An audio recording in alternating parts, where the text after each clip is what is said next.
जय श्री कृष्णा, राधे राधे। आप सभी भक्तों का आपके अपने YouTube चैनल श्री कृष्ण दीवानी में हार्दिक स्वागत है। आज आप सुन रहे हैं माघ मास महात्म्य का 28वां अध्याय। सर्वप्रथम भगवान का स्मरण करते हुए आप सभी बोलिए ओम नमो भगवते वासुदेवाय। श्री राधा कृष्णाभ्याम नमो नमः। महादेव जी देवी पार्वती से कहते हैं, हे पार्वती, दिति से कश्यप जी के 2 महाबली पुत्र हुए थे जिनका नाम हिरण्याकशिपु और हिरण्याक्ष था। वे दोनों ही महापराक्रमी और संपूर्ण दैत्यों के स्वामी थे। उनके दैत्य योनि में आने का कारण इस प्रकार यूं है। हे देवी, वे पूर्व जन्म में जय और विजय नाम के श्रीहरि के पार्षद थे और श्वेत द्वीप में द्वारपाल का काम किया करते थे। एक समय शनकादिक योगीश्वर भगवान का दर्शन करने के लिए उत्सुक होकर श्वेत द्वीप में आए। महाबली जय विजय ने उन्हें बीच में ही रोक दिया। इससे सनकादिक ने उनको श्राप दे दिया। शनकादिक मुनियों ने उन दोनों द्वारपालों को जय और विजय को श्राप देते हुए उनसे कहा, हे द्वारपालों, तुम दोनों भगवान के इस धाम का परित्याग करके भूलोक में चले जाओ। इस प्रकार श्राप देकर वे मुनीश्वर तो वहीं पर ठहर गए। भगवान को यह बात जब मालूम हो गई और उन्होंने शनकादिक महात्माओं तथा दोनों द्वारपालों को अपने पास बुलाया। निकट आने पर भूत भावन भगवान ने जय और विजय से कहा, हे द्वारपालों, तुम लोगों ने महात्माओं का अपराध किया है, इसलिए तुम इस श्राप का उल्लंघन नहीं कर सकते। तुम दोनों यहाँ से जाकर या तो 7 जन्मों तक मेरे पापहीन भक्त होकर रहो या फिर 3 जन्मों तक मेरे प्रति शत्रु भाव रखते हुए अपने समय को व्यतीत करो। यह बात सुनकर जय और विजय ने भगवान से कहा, हे मानद, हम अधिक समय तक आपसे अलग पृथ्वी पर रहने में असमर्थ हैं, इसीलिए केवल 3 जन्मों तक ही शत्रु भाव धारण करके हम रहेंगे। प्रभु से इस प्रकार कहकर वे दोनों महाबली द्वारपाल कश्यप के वीर्य से दिति के गर्भ में आए और महापराक्रमी असुर होकर वे प्रकट हुए। उनमें बड़े का नाम हिरण्याकशिपु था और छोटे का नाम हिरण्याक्ष था। वे दोनों संपूर्ण विश्व में विख्यात हुए। उन्हें अपने बल और पराक्रम पर बड़ा अभिमान था।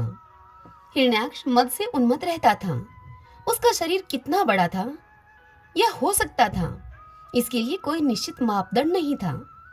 उसने अपनी हजारों भुजाओं से पर्वत, समुद्र, द्वीप और संपूर्ण प्राणियों के सहित इस पृथ्वी को उखाड़ लिया और पृथ्वी को अपने सिर पर रखकर रसातल में वो चला गया।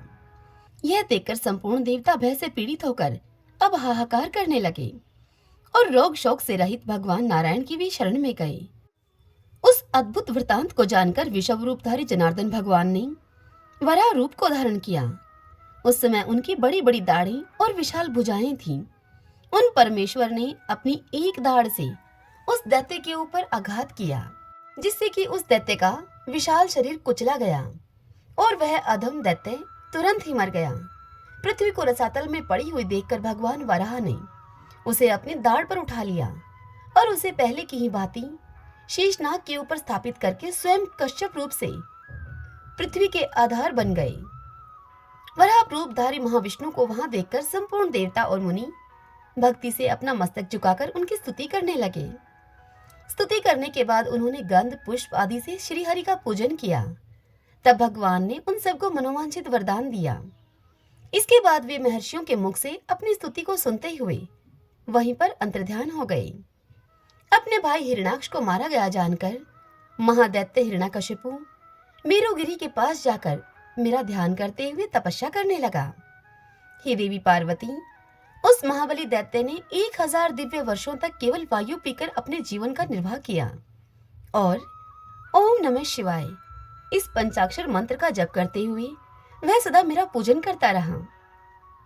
तब मैंने उसे प्रसन्न होकर उस महान असुर से मैंने कहा, हे दिति नंदन, तुम्हारे मन में जो इच्छा हो उसके अनुसार तुम मुझसे वरदान मांगो। हे महादेवी, तब वह मुझे प्रसन्न जानकर मुझसे बोला कि भगवान, देवता, असुर, मनुष्य, गंधर्व, नाग, राक्षस, पशु पक्षी, मृग, सिद्ध, महात्मा, यक्ष, विद्याधर और किन्नरों से, समस्त रोगों से, सब प्रकार के अस्त्र शस्त्रों से तथा संपूर्ण महर्षियों से भी मेरी मृत्यु न हो सके, यह वरदान आप मुझे दीजिए। हे देवी, एवं अस्तु कहकर मैंने उसको वह वरदान दे दिया। मुझसे महान वर पाकर वह महाबली दैत्य इंद्र और देवताओं को जीत करके तीनों लोगों का सम्राट बन गया। उसने बलपूर्वक समस्त यज्ञ भागों पर अपना अधिकार जमा लिया। देवताओं को कोई रक्षक न मिला, वे उससे परास्त हो गए। गंधर्व, देवता और दानव सभी उसके किंकर हो गए। यक्ष, नाग और सिद्ध सभी उसके अधीन रहने लगे। उस महाबली दैत्यराज ने राजा उत्तानपाद की पुत्री कल्याणी के साथ विधि पूर्वक विवाह किया। उसके गर्भ से महातेजस्वी प्रहलाद का जन्म हुआ, जो कि आगे चलकर दैत्यों के राजा हुए। वे गर्भ में रहते समय भी संपूर्ण इंद्रियों के स्वामी श्री हरि में अनुराग रखते थे। सब अवस्थाओं और समस्त कर्मों में मन, वाणी, शरीर और क्रिया के द्वारा वे देवताओं के स्वामी सनातन भगवान पद्मनाभ के सिवा दूसरे किसी को नहीं जानते थे। उन प्रहलाद की बुद्धि बड़ी निर्मल थी। समय के अनुसार उपनयन संस्कार हो जाने पर वे प्रहलाद गुरुकुल में अध्ययन करने लगे। संपूर्ण वेदों और नाना प्रकार के शास्त्रों का वे अध्ययन करके प्रहलाद किसी समय अपने गुरु के साथ उनके घर पर आए। उन्होंने पिता के पास जाकर बड़ी विनय के साथ उनके चरणों में प्रणाम किया।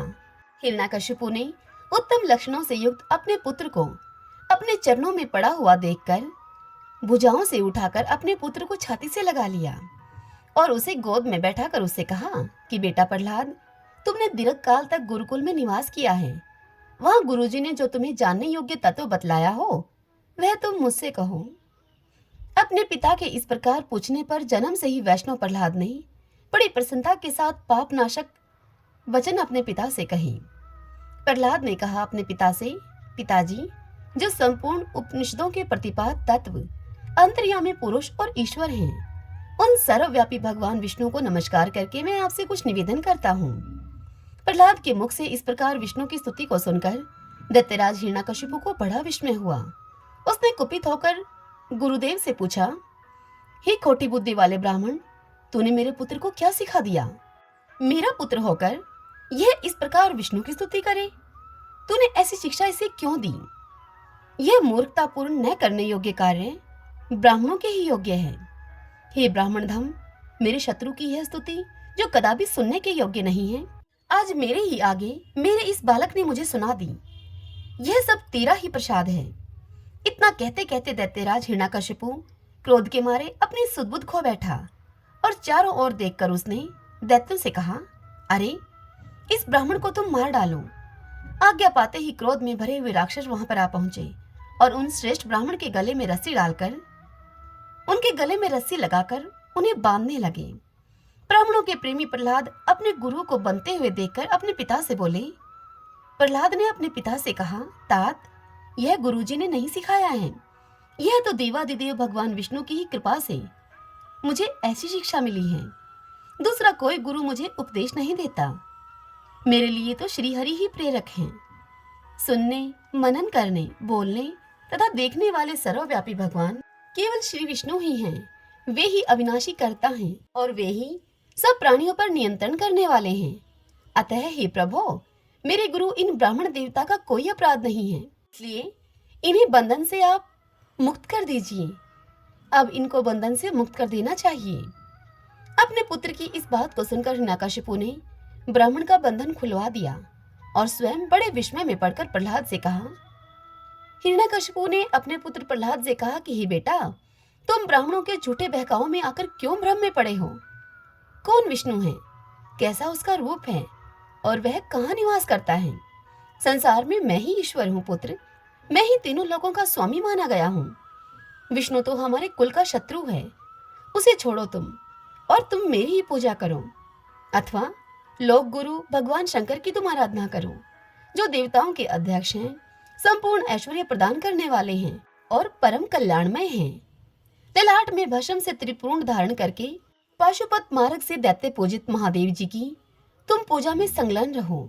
हिरण्यकशिपु अपने पुत्र प्रहलाद से यह सब कह ही रहा था कि तभी पुरोहितों ने कहा प्रहलाद से, ठीक ऐसी ही बात है महाभाग। प्रहलाद, तुम अपने पिता की बात मानो।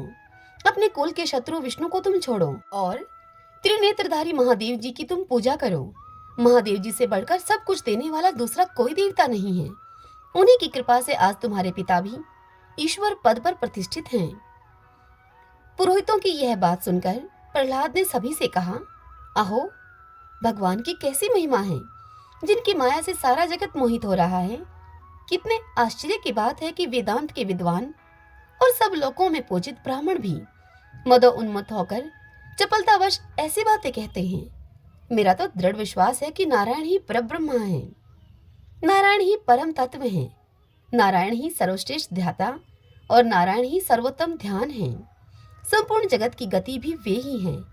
वे सनातन, शिव, अच्युत, जगत के दाता, विधाता और नित्य वासुदेव हैं।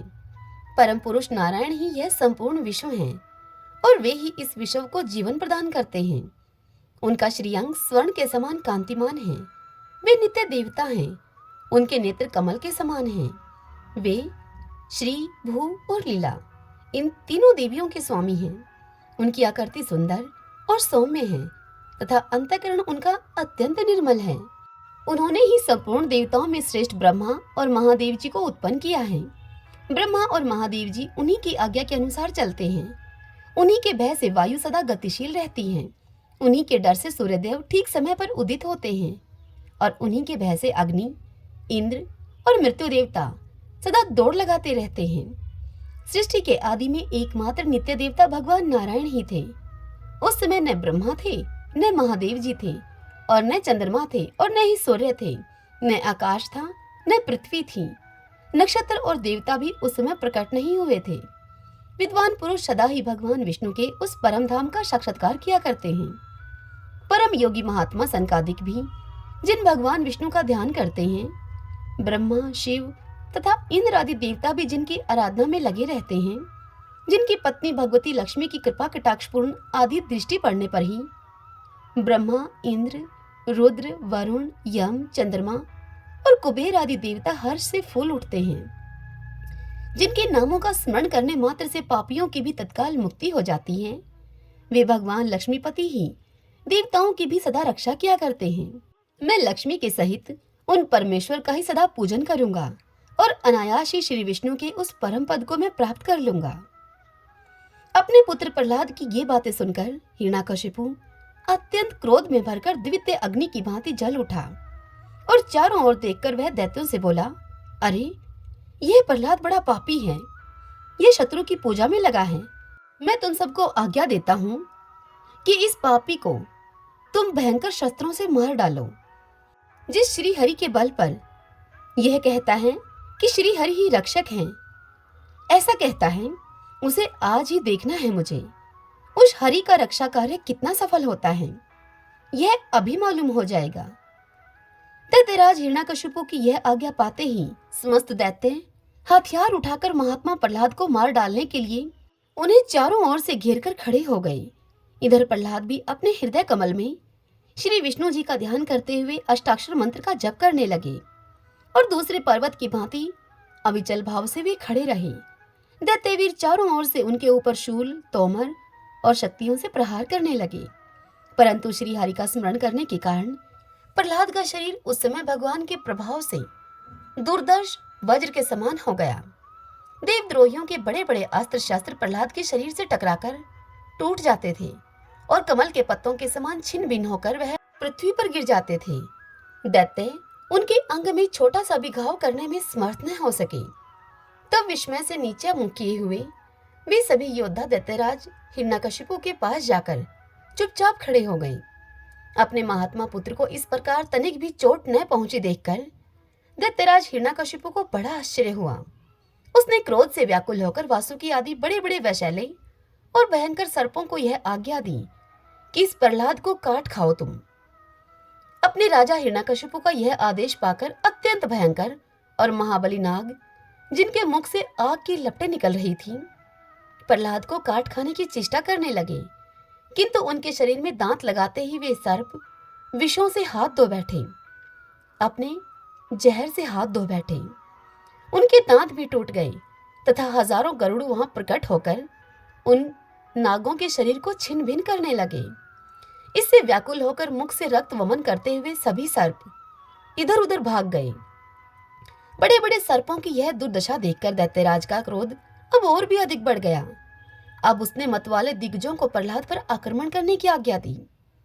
राज आज्ञा से प्रेरित होकर मदोन्मत्त दिग्गज प्रहलाद को चारों ओर से घेरकर अपने विशाल और मोटे दांतों से उन पर प्रहार करने लगे, किंतु प्रहलाद के शरीर से टक्कर लेते ही दिग्गजों के दांत जड़ मूल के सहित टूटकर पृथ्वी पर गिर पड़े। अब वे दिग्गज बिना दांत के हो गए। इससे उन्हें बड़ी पीड़ा हुई और वे सब वहां से भाग गए। बड़े बड़े गजराजों को इस प्रकार भागते हुए देखकर दैत्यराज के क्रोध की अब सीमा न रही। उसने बहुत बड़ी चिता जलाकर उस चिता में अपने बेटे को डाल दिया। जल में शयन करने वाले भगवान विष्णु के प्रियतम प्रहलाद को धीर भाव से उस चिता में बैठे हुए देखकर भयंकर लपटों वाले अग्निदेव ने उन्हें नहीं जलाया। उनकी ज्वाला शांत हो गई। अपने पुत्र को आग में भी जलते हुए न देख दैत्यराज हिरण्यकशिपु के आश्चर्य की अब सीमा न रही। उसने पुत्र को अत्यंत भयंकर विष दे दिया, जो कि सब प्राणियों के प्राण हर लेने वाला था। किंतु भगवान विष्णु के प्रभाव से प्रहलाद के लिए विष भी अमृत हो गया। भगवान को अर्पण करके उनके अमृत स्वरूप प्रसाद को ही प्रहलाद खाया करते थे। इस प्रकार राजा हिरण्यकशिपु ने अपने पुत्र के वध के लिए बड़े भयंकर और निर्दयतापूर्ण उपाय किए, परंतु प्रहलाद को हमेशा ही अवैध देखकर वह विष में से व्याकुल हो उठा और वह बोला। हिरण्यकशिपु ने प्रहलाद से कहा, प्रहलाद, तुमने मेरे सामने विष्णु की श्रेष्ठता का भली भांति वर्णन किया है। वे सब भूतों में व्यापक होने के कारण विष्णु कहलाते हैं। जो सर्वव्यापी देवता हैं, वे ही परमेश्वर हैं। अतः तुम मुझे विष्णु की सर्वव्यापकता को प्रत्यक्ष दिखलाओ। उनके ऐश्वर्य, शक्ति, तेज, ज्ञान, वीर्य, बल, उत्तम रूप, गुण और विभूतियों को अच्छी तरह से मैं देख लूं, तब मैं विष्णु को देवता मान सकता हूँ। इस समय संसार में और देवताओं में भी मेरे बल की समानता करने वाला कोई भी नहीं है। भगवान शंकर के वरदान से ही मैं सब प्राणियों के लिए अवध्य हो गया हूँ। मुझे परास्त करना किसी भी प्राणी के लिए कठिन है। यदि विष्णु मुझे अपने बल और पराक्रम से जीत लें, तो ईश्वर का पद प्राप्त कर सकते हैं। अपने पिता की यह बात सुनकर प्रहलाद को बड़ा विस्मय हुआ। उन्होंने दैत्यराज के सामने श्रीहरि के प्रभाव का वर्णन करते हुए उनसे कहा, पिताजी, योगी पुरुष भक्ति के बल से उनका सर्वत्र दर्शन करते हैं। भक्ति के बिना वे कहीं भी दिखाई नहीं देते। रोष और मत्सर आदि के द्वारा श्रीहरि का दर्शन होना असंभव है। देवता, पशु, पक्षी, मनुष्य तथा स्थावर समस्त छोटे बड़े प्राणियों में वे व्याप्त हो रहे हैं। अपने पुत्र प्रहलाद के मुख से ये वचन सुनकर दैत्यराज हिरण्यकशिपु ने क्रोध से लाल लाल आंखें करके उनको डांटते हुए कहा। हिरण्यकशिपु ने प्रहलाद से कहा, यदि विष्णु सर्वव्यापी और परम पुरुष है, तो इस विषय में अधिक प्रलाप करने की क्या आवश्यकता है। तेरी इस बात पर विश्वास करने के लिए कोई प्रत्यक्ष प्रमाण उपस्थित कर। ऐसा कहकर दैत्य ने सहसा अपने महल के खंभे को हाथ से ठोका और प्रहलाद से फिर से कहा, यदि विष्णु सर्वत्र व्यापक है, तो उसे तुम इस खंभे में दिखा, अन्यथा तेरे द्वारा झूठी बात बनाने के कारण मैं तुम्हारा वध कर डालूंगा। यूं कहकर दैत्यराज हिरण्यकशिपु ने सहसा तलवार खींच ली और क्रोध पूर्वक प्रहलाद को मार डालने के लिए हिरण्यकशिपु ने प्रहलाद की छाती पर प्रहार करना चाहा। उसी समय खंबे के भीतर से बड़े जोर की एक आवाज सुनाई पड़ी, मानो वज्र की गर्जना के साथ आसमान फूट पड़ा हो। उस महान शब्द से दैत्यों के कान बहरे हो गए। वे जड़ से कटे हुए वृक्षों की भांति पृथ्वी पर गिर पड़े। उन पर आतंक छा गया। उन्हें ऐसा जान पड़ा कि मानो अभी तीनों लोगों का प्रलय हो जाएगा। तदंतर उस खंबे से महान तेजस्वी श्रीहरि विशालकाय सिंह की आकृति धारण किए हुए निकले। उनके निकलते ही उन्होंने प्रलयकालीन मेघों के समान महाभयंकर गर्जना की। वे अनेक कोटि सूर्य और अग्नियों के समान तेज से संपन्न थे। उनका मुंह तो सिंह के समान था और उनका शरीर मनुष्य के समान। दाढ़ों के कारण मुख उनका बड़ा ही विकराल दिखाई देता था। उनकी लपलपाती हुई जीभ उनके उद्धत भाव की सूचना दे रही थी। उनके बालों से आग की लपटें निकल रही थी। क्रोध से जलती हुई अंगारे जैसी लाल लाल आंखें अलाद चक्र के समान घूम रही थी। हजारों बड़ी बड़ी भुजाओं में सब प्रकार के अस्त्र शस्त्र लिए हुए भगवान नरसिंह अनेक शाखा वाले वृक्षों से युक्त मेरु पर्वत के समान जान पड़ते थे। उनके अंगों में दिव्य मालाएं, दिव्य वस्त्र और दिव्य आभूषण शोभा पाते थे। भगवान नरसिंह संपूर्ण दानवों का संहार करने के लिए वहां खड़े हुए। भयानक आकृति वाले महाबली नरसिंह को वहां उपस्थित देखकर दैत्यराज हिरण्यकशिपु की आंखों की बरौनियां जल उठी। उसका सारा शरीर अब व्याकुल हो गया और वह अपने को संभाल न सकने के कारण पृथ्वी पर गिर पड़ा। उस समय प्रहलाद ने भगवान जनार्दन को नरसिंह की आकृति में उपस्थित देखकर उनकी जय जयकार करते हुए उनके चरणों में अपना मस्तक झुकाया और उन महात्मा के अद्भुत अंगों पर दृष्टिपात किया। उनकी गर्दन के बालों में कितने ही लोग, समुद्र, द्वीप, देवता, गंधर्व, मनुष्य और हजारों अंडज प्राणी दिखाई देते थे। उनके दोनों नेत्रों में सूर्य और चंद्रमा आदि तथा उनके कानों में अश्विनी कुमार और संपूर्ण दिशाएं और विदिशाएं थीं। ललाट में ब्रह्मा और महादेव, नासिका में आकाश और वायु, मुख के भीतर इंद्र और अग्नि, उनकी जीवा में सरस्वती, उनकी दाढ़ों पर सिंह, व्याघ्र, शरभ और बड़े बड़े सांपों का दर्शन होता था। उनके कंठ में मेरुगिरी, उनके कंधों में महान पर्वत, भुजाओं में देवता, मनुष्य और पशु पक्षी, उनकी नाभि में अंतरिक्ष और दोनों पैरों में पृथ्वी थी। रोमावलियों में औषधियां, उनके नखों में संपूर्ण विश्व और निश्वासों में सांगोपांग वेद थे। उनके संपूर्ण अंगों में आदित्य, वसु, रुद्र, विश्वदेव, मरुदगण, गंधर्व तथा अप्सराएं दृष्टिगोचर होती थीं। इस प्रकार उन परमात्मा की विभूतियां दिखाई दे रही थीं। उनका वक्षस्थल श्रीवत्स चिन्ह, कौस्तुभमणि और वनमाला से विभूषित था। वे शंख, चक्र, गदा, खड़ग और शारंग धनुष आदि अस्त्र शस्त्रों से संपन्न थे। संपूर्ण उपनिषदों के अर्थभूत भगवान श्री विष्णु को वहां उपस्थित देखकर दैत्य राजकुमार प्रहलाद के नेत्रों से आनंद के आंसू बह चले। उनका सर्वांग अश्रु जल से अभिषिक्त होने लगा और वे बारंबार श्रीहरि के चरणों में प्रणाम करने लगे। दैत्यराज हिरण्यकशिपु सिंह को सामने आया हुआ देखकर क्रोधवश युद्ध के लिए अब तैयार हो गया। वह मृत्यु के अधीन हो रहा था, इसीलिए अपनी हाथ में तलवार लेकर भगवान नरसिंह की ओर वह दौड़ा। इसी बीच में महाबली दैत्य भी होश में आ गए और वे अपने अपने आयुध लेकर बड़ी उतावली के साथ श्रीहरि पर प्रहार करने लगे। दैत्यों की उस सेना को देखकर भगवान नरसिंह ने अपनी अयाल से निकलती हुई लपटों के द्वारा उसे जलाकर भस्म कर दिया। समस्त दानव उनकी जटा की आग से जलकर राख के ढेर हो गए। प्रहलाद और उनके अनुचरों को छोड़कर दैत्य सेना में कोई भी नहीं बचा। यह देखकर दैत्यराज हिरण्यकशिपु ने अत्यधिक क्रोध में भरकर अपनी तलवार मयान से खींच ली और भगवान नरसिंह पर उसने धावा बोल दिया। किंतु भगवान ने एक ही हाथ से तलवार के से दैत्यराज हिरण्यकशिपु को पकड़ लिया और जैसे आंधी वृक्ष की शाखाओं को गिरा देती है, ठीक उसी प्रकार से उसे भगवान नरसिंह ने पृथ्वी पर दे मारा। पृथ्वी पर पड़े हुए उस विशालकाय दैत्य को भगवान नरसिंह ने फिर पकड़ा और अपनी गोद में रखकर उसके मुख की ओर उन्होंने दृष्टिपात किया। उसमें श्री विष्णु की निंदा और वैष्णव भगत से द्वेष करने का जो पाप था, वह भगवान के स्पर्श मात्र से ही जलकर भस्म हो गया। तत्पश्चात भगवान नरसिंह ने दैत्यराज के उस विशाल शरीर को वज्र के समान कठोर और तीखे नखों से विदीर्ण कर डाला। इससे दैत्यराज का अंतःकरण निर्मल हो गया। उसने साक्षात भगवान का मुख देखते हुए अपने प्राणों का परित्याग किया। इसी कारण से वह हिरण्यकशिपु कृतकृत्य हो गया। महान नरसिंह रूपधारी श्रीहरि ने अपने तीखे नखों से उसकी देह के सैकड़ों टुकड़े करके उसकी लंबी आंतें बाहर निकाल ली और उन्हें अपने गले में डाल लिया। तदंतर संपूर्ण देवता और तपस्वी मुनि ब्रह्मा तथा महादेव जी को आगे करके धीरे धीरे भगवान की स्तुति करने के लिए आए। उस समय सब और मुख वाले भगवान नरसिंह क्रोध अग्नि से प्रज्वलित हो रहे थे, इसलिए सभी देवता और मुनि भयभीत हो गए। उन्होंने भगवान को प्रसन्न करने के लिए जगन्माता भगवती लक्ष्मी का चिंतन किया, जो कि सबका धारण पोषण करने वाली, सबकी अधीश्वरी, स्वर्णमय कांति से सुशोभित होने वाली तथा सब प्रकार के उपद्रवों का नाश करने वाली हैं। उन्होंने भक्ति पूर्वक देवी सूक्त का जप करते हुए श्री विष्णु की शक्ति अनित सुंदरी नारायणी को नमस्कार किया।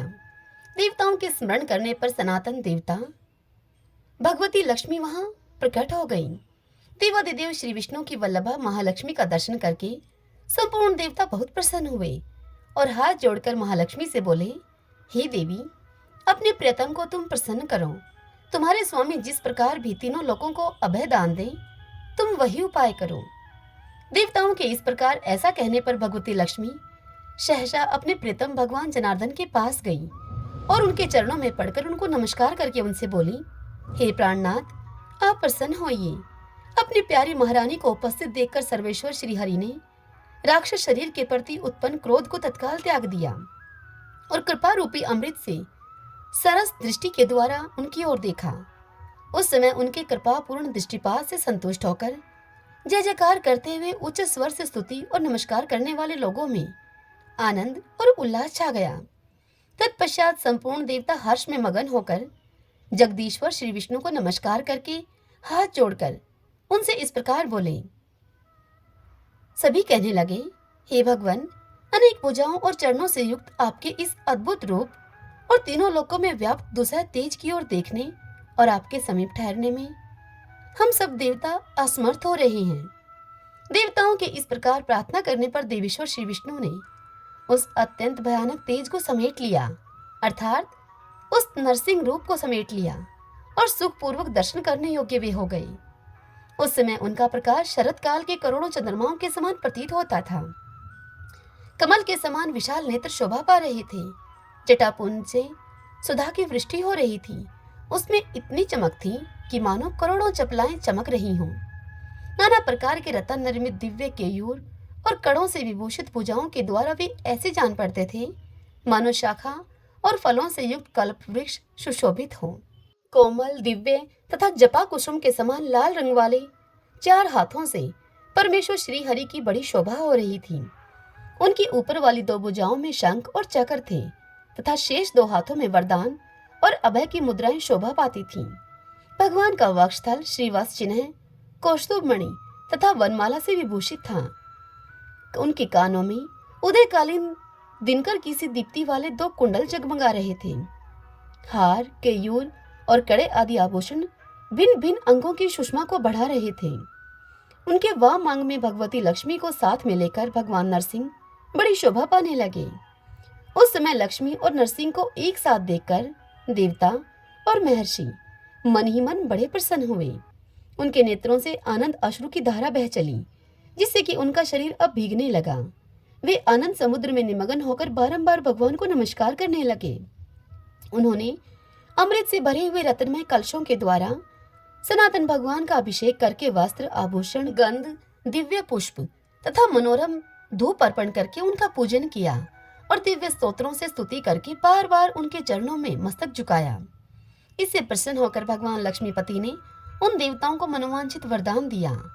तत्पश्चात सबके स्वामी भक्त वत्सल भगवान श्री हरि ने देवताओं को साथ में लेकर प्रहलाद को सब दैत्यों का राजा बनाया। प्रहलाद को आश्वासन देकर देवताओं के द्वारा उनका अभिषेक कराकर उन्हें अभिष्ट वरदान और अनन्य भक्ति प्रदान की। इसके बाद भगवान के ऊपर फूलों की वर्षा हुई और वे देवगणों से अपनी स्तुति सुनते हुए वहीं पर अंतर्ध्यान हो गए। तदंतर सभी देवता अपने अपने स्थान को चले गए और प्रसन्नता पूर्वक यज्ञ भाग का उपभोग करने लगे। तभी से उनका आतंक दूर हो गया। उस महादैत्य के मारे जाने से सबको बड़ा हर्ष हुआ। तदंतर विष्णु भक्त प्रहलाद धर्म पूर्वक राज्य करने लगे। वह उत्तम राज्य उन्हें भगवान के प्रसाद से ही उपलब्ध हुआ था। उन्होंने अनेक यज्ञ दान आदि के द्वारा नरसिंह जी का पूजन किया और समय आने पर वे श्रीहरि के सनातन धाम को प्राप्त हुए। जो मनुष्य प्रतिदिन इस प्रहलाद चरित्र को सुनते हैं वे सब पापों से मुक्त होकर परम गति को प्राप्त होते हैं। हे देवी पार्वती, इस प्रकार मैंने तुम्हें श्रीहरि के नरसिंह अवतार का वैभव बतलाया है। श्रीमन नारायण नारायण हरि हरि, भजमन नारायण नारायण हरि हरि। श्री महादेव जी देवी पार्वती से कहते हैं, हे पार्वती, अब तुम श्रीमद् भगवत गीता के 13वें अध्याय की अगाध महिमा का वर्णन सुनो। उसको सुनने से तुम बहुत प्रसन्न होगी। दक्षिण दिशा में तुंगभद्रा नाम की एक बहुत बड़ी नदी है। उस नदी के किनारे हरिहरपुर नामक रमणीय नगर बसा हुआ है। वहाँ साक्षात भगवान हरिहर विराजमान हैं, जिनके दर्शन मात्र से परम कल्याण की प्राप्ति होती है। हरिहरपुर में हरि दीक्षित नामक एक क्षत्रिय ब्राह्मण रहते थे, जो कि तपस्या और स्वाध्याय में संलग्न तथा वेदों के पारगामी विद्वान थे। उनके एक स्त्री थी जिसे लोग दुराचारा कहकर पुकारते थे।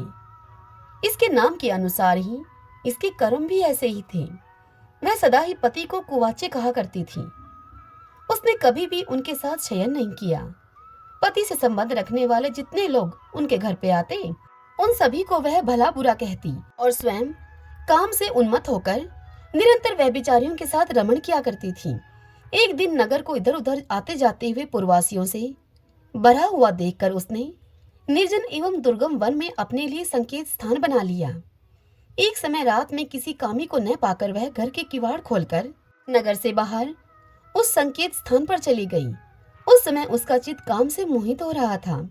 वह एक एक कुंज में तथा प्रत्येक वृक्ष के नीचे जा जाकर किसी प्रेतम की खोज करने लगी, किंतु उन सभी स्थानों पर उसका परिश्रम व्यर्थ ही गया। उसे प्रेतम का दर्शन नहीं हुआ। तब वह उस वन में नाना प्रकार की बातें करती हुई विलाप करने लगी। चारों दिशाओं में घूम घूम कर वियोग जनित विलाप करती हुई उस स्त्री की आवाज सुनकर कोई सोया हुआ व्याघ्र जाग उठा और उछलकर उस स्थान पर आ पहुंचा जहां पर वह स्त्री रो रही थी। उधर वह भी उसे आते हुए देखकर किसी प्रेमी की आशंका से उस व्याघ्र के सामने खड़ी होने के लिए ओट से बाहर निकल आई। उस समय व्याघ्र ने आकर उसे नख रूपी बाणों के प्रहार से पृथ्वी पर गिरा दिया। इस अवस्था में भी वह कठोर वाणी में चिल्लाती हुई उस व्याघ्र से पूछ बैठी, अरे बाघ, तू किस लिए मुझे मारने को यहाँ पर आया है? पहले इन सारी बातों को मुझे बता और फिर मुझे मारना। उस स्त्री की यह बात सुनकर प्रचंड पराक्रमी व्याघ्र क्षण भर के लिए उसे अपना ग्रास बनाने से रुक गया और हंसता हुआ वह उस स्त्री से बोला, दक्षिण दिशा में मलापाह नामक एक नदी है। उसके तट पर मुनिपर्णा नामक नगरी बसी हुई है। वहां पंचलिंग नाम से प्रसिद्ध साक्षात भगवान शंकर निवास करते हैं। उस नगरी में मैं ब्राह्मण कुमार होकर रहा करता था। नदी के किनारे अकेले ही बैठा रहता और जो यज्ञ के अधिकारी नहीं हैं, उन लोगों से भी यज्ञ कराकर उनका मैं अन्न खाया करता था। इतना ही नहीं, धन के लोभ से मैं सदा अपने वेदपाठ के फल को भी बेचा करता था। मेरा लोभ यहाँ तक बढ़ गया था कि अन्य भिक्षुओं को गाली देकर मैं हटा देता और स्वयं दूसरों का नहीं देने योग्य उस धन को भी बिना दिए ही हमेशा मैं ले लिया करता था। ऋण लेने के बहाने से मैं यह सब लोगों को छला करता था। तदंतर कुछ काल व्यतीत होने पर मैं बूढ़ा हो गया। मेरे बाल सफेद हो गए, मेरी आंखों से कुछ दिखता नहीं था और मुंह के मेरे सारे दांत गिर गए थे। इतने पर भी मेरी दान लेने की जो आदत थी वह छूटी नहीं। मैं निरंतर दान लेता ही रहा। पर्व आने पर प्रतिग्रह के लोभ से मैं हाथ में कुश लेकर तीर्थ के समीप चला जाया करता था। तत्पश्चात जब मेरे सारे अंग स्थिर पड़ गए, तब एक बार मैं कुछ धूर्त ब्राह्मणों के घर पर मांगने खाने के लिए चला गया। बात उसी समय की है। उस समय मेरे पैर में एक कुत्ते ने काट लिया। तब मैं मूर्छित होकर क्षण भर में ही पृथ्वी पर गिर पड़ा और मेरे प्राण निकल गए। उसके बाद मैं इसी व्याघ्र योनि में उत्पन्न हुआ हूँ। तब से इस दुर्गम वन में मैं रहता हूँ और अपने पूर्व पापों को याद करके कभी धर्मिष्ठ महात्मा, यति, साधु पुरुष और सती स्त्रियों को मैं नहीं खाता। पापी, दुराचारी तथा कुल्टा स्त्रियों को ही मैं अपना भक्ष्य बनाता हूँ। इसलिए कुल्टा होने के कारण तू अवश्य ही मेरा ग्रास बनेगी। उस स्त्री से व्याघ्र यूं कहकर अपने कठोर नखों से उस स्त्री के शरीर के टुकड़े टुकड़े करके वह व्याघ्र खा गया। इसके बाद यमराज के दूत उस पापिनी को सैमनीपुरी में लेकर गए। वहां यमराज की आज्ञा से उन्होंने अनेकों बार उसे विष्ठा, मूत्र और रक्त से भरे हुए भयानक कुंडों में गिराया। करोड़ों कल्पों तक उसमें रखने के बाद उसे वहां से ले आकर 100 मनवंतरों तक रोरव नरक में रखा। फिर चारों ओर मुख करके दीन भाव से रोती हुई वह उस पापिनी को वहां से खींचकर दहनानंद नामक नरक में गिराया। उस समय उसके केश खुले हुए थे और उसका शरीर भयानक दिखाई देता था। इस प्रकार घोर नरक यातना भोग चुकने पर वह महापापिनी इस लोक में आकर चंडाल योनि में उत्पन्न हुई। चंडाल के घर में भी प्रतिदिन बढ़ती हुई वह पूर्व जन्म के अभ्यास से पूर्ववर्त पापों में प्रवृत्त रही। फिर उसे कोढ़ और राज्यक्षमा का रोग हो गया। उसके नेत्रों में पीड़ा होने लगी। फिर कुछ काल के बाद वह पुनः अपने निवास स्थान को गई, जहाँ भगवान शिव के अंतःपुर की स्वामिनी जम्बका देवी विराजमान है। वहां उसने वासुदेव नामक एक पवित्र ब्राह्मण का दर्शन किया, जो कि निरंतर गीता के 13वें अध्याय का पाठ किया करता था। उस ब्राह्मण के मुख से गीता का पाठ सुनते ही वह चांडाल शरीर से मुक्त हो गई और दिव्य देह को धारण करके स्वर्गलोक में चली गई। श्रीमन नारायण नारायण हरि हरि, भजमन नारायण नारायण हरि हरि।